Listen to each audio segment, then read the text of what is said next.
নির্বাচনকে সামনে রেখে আমাদের যে ঐতিহ্যগত যে কাজ এলাকার নিরাপত্তা বিধান করা, এটা আমাদেরকে নির্বাচন থাকলেও করতে হবে, না থাকলেও করতে হবে, সবসময় করতে হবে। নির্বাচনের আগেও করতে হবে, পরেও করতে হবে।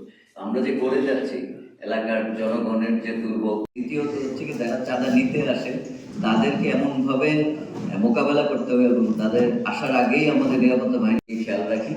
আর বাঘাইছড়ির মধ্যে আবার আমার পড়েছে হচ্ছে বাঘাইহাট একটা জায়গা, তো ওখানে যে দুর্ভোগ বা কোনো কিছু যাতে না হয় এবং জনসাধারণের সকল প্রকার সাহায্য করে যাচ্ছি, এটা আমাদেরকে সবসময় বজায় রাখতে হবে। এটা আমাদের কাজ। সেই কাজ করতে গিয়ে এই এলাকায় এখন পর্যন্ত আমি নিয়ে বসেছি সাংবাদিকদের। তো চাঁদাবাজি এই এলাকায় অনেক আগে থেকে চলছিল।